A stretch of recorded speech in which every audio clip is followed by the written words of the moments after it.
Bismillahirrahmanirrahim. Assalamualaikum warahmatullahi wabarakatuh. Alhamdulillahilladzi hadana li hada wa ma kunna linahtadiya laula an hadanallah. Asyhadu an la ilaha illallah wa asyhadu anna Muhammadan abduhu wa rasuluh.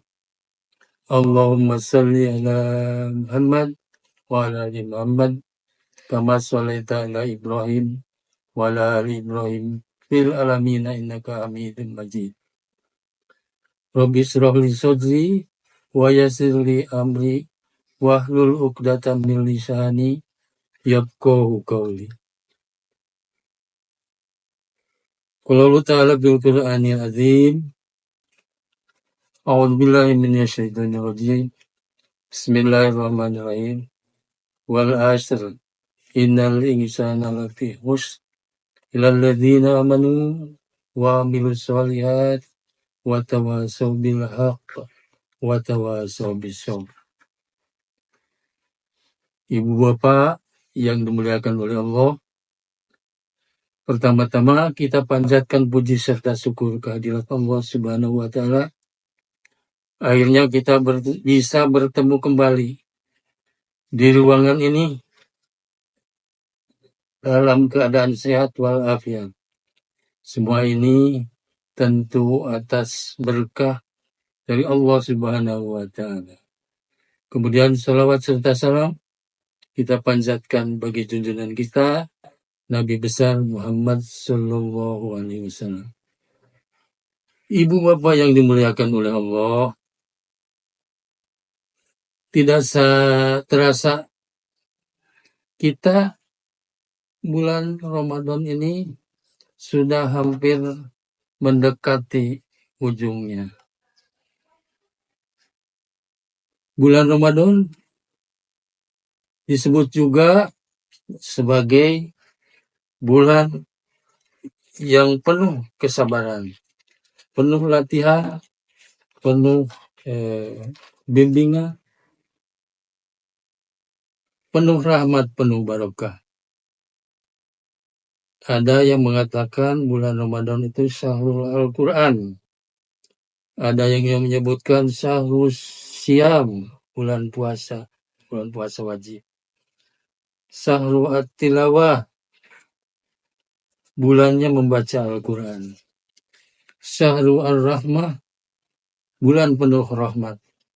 Syahrul An-Nayyat atau An-Naza, bulan pembebasan dari api neraka. Syahrul Al-Id, bulan yang berakhir dengan hari raya. Dan terakhir adalah Syahrul As-Sobar, bulan kesabaran. Karena kita berlatih dan bersikap sabar di dalam berpuasa. Kita sudah terbiasa mendengar kata sabar. Dan berkali-kali di dalam Al-Quran banyak ayat yang menyinggung betapa pentingnya kesabaran itu. Dan Allah memberikan janji yang khusus bagi orang yang bersabar. Sebenarnya apa sabar itu? Sabar itu diartikan oleh kita secara literal, yaitu menahan dari sesuatu keinginan atau hawa nafsu atau suatu kemauan. Dan ada juga yang menyatakan sabar itu diamlah gitu. Nah, ini yang mungkin banyak menyebabkan permasalahan. Di dalam Tafsir Al-Munir yang disusun oleh Profesor Wahbah Zuhaili menyatakan bahwa as-sabru ihtimalul makruh wa nau'i minarido wal ityan. Sabar itu secara gamblang diterjemahkan menerima sesuatu yang sampai kepada kita dengan ridho. Namun demikian, bukan berarti kita lemah, tapi terus berusaha memperbaikinya dan bersyukur atas apa yang dicapai oleh usaha-usaha itu. Di dalam kaitan dengan sabar ini, ada 3 hal yang harus diperhatikan. Pertama, hati kita. Yang kedua, lidah kita. Ketiga, organ tubuh dari kita. Ketiga inilah yang biasanya sangat gampang terpengaruh oleh usaha-usaha kesabaran itu. Hati selalu menggerutu, lidah mengatakan sesuatu, tubuh mengekspresikan ketidaksabaran itu. Sabar itu sebenarnya meliputi berbagai hal. Orang mengatakan bahwa sabar itu di dalam menghadapi musibah, seperti di dalam surat Al-Baqarah, surat kedua, ayat 156-157. Ayat inilah yang selalu ditonjolkan di dalam menguraikan kesabaran kita. Alladzina idza sobathum musibah qalu inna lillahi wa inna ilaihi rajiun. Selalu ini yang jadi tekanan.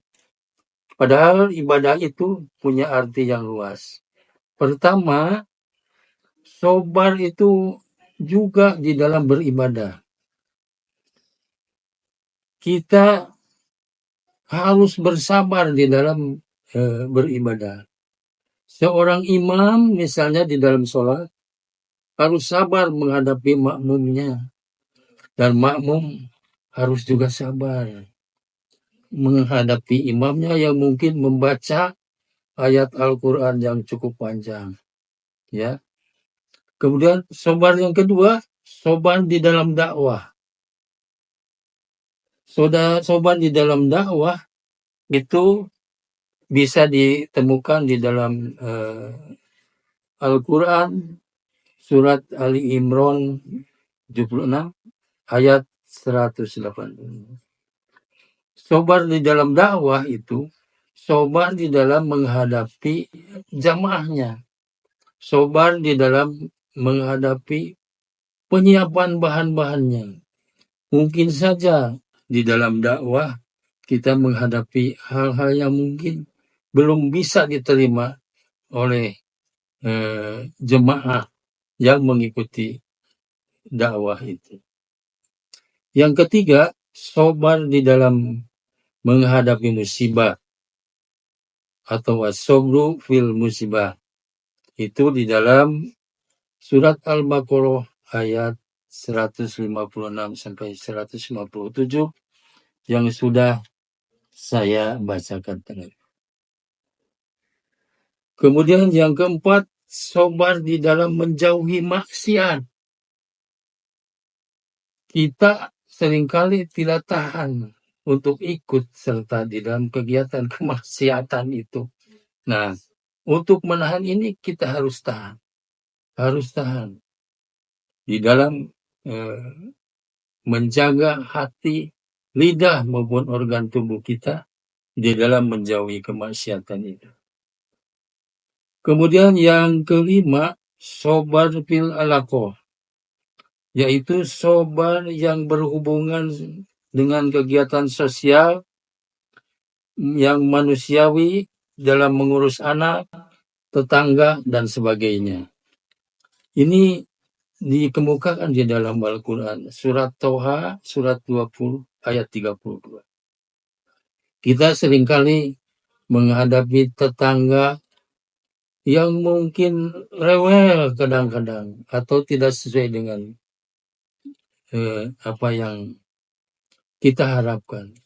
Tetangga yang mungkin tidak atau bukan orang muslim yang selalu mengkritik apabila ada kesibukan-kesibukan Islami, ya. Yang keenam, sabar menjauhi dan menjauhkan maksiat. Menjauhi, bukan saja menjauhi, tapi menjauhkan maksiat. Itu bisa dibaca oleh kita di dalam surat An-Nahl, surat 16, 126, atau surat Luqman, surat 31 ayat 17. Oleh karena itu, bersabar bukan saja hanya menghadapi musibah yang kita alami, tapi juga bersabar di dalam kegiatan kehidupan sehari-hari. Bahkan Allah menjanjikan di dalam surat Az-Zumar, surat 23 ayat 10, sebagai bagian dari penutup uraian ini. A'udzubillahi minasyaitonirrajim. Bismillahirrahmanirrahim. Qul ya ibadilladzina amanu taqaw rabbakum lilladzina ahsanu fi hadhihi dunya hasanah wal ardallahu wasi'ah innama yuwaffas sabiru ajrahum bighairi hisab. Katakanlah Muhammad, wahai hamba-hambaku yang beriman, bertakwalah kepada Tuhanmu. Bagi orang-orang yang berbuat baik di dunia ini akan memperoleh kebaikan. Dan bumi Allah itu luas. Hanya orang-orang yang sabar dan bersabarlah yang disempurnakan pahalanya tanpa batas. Jadi pahala bagi orang yang bersabar itu pahalanya tidak terbatas oleh Allah Subhanahu wa Ta'ala. Demikianlah saya kira berkaitan dengan bulan Ramadan ini yang masih tinggal beberapa hari ini, kita harus terus bersabar melaksanakannya, baik dalam ibadahnya, dalam perilaku sehari-hari, dalam menghadapi lingkungan, dalam menghadapi anak, keluarga, tetangga, dan sebagainya. Mudah-mudahan ibadah saum kita diterima oleh Allah Subhanahu wa Ta'ala. Wabillahi taufiq wal hidayah. Wassalamualaikum warahmatullahi wabarakatuh.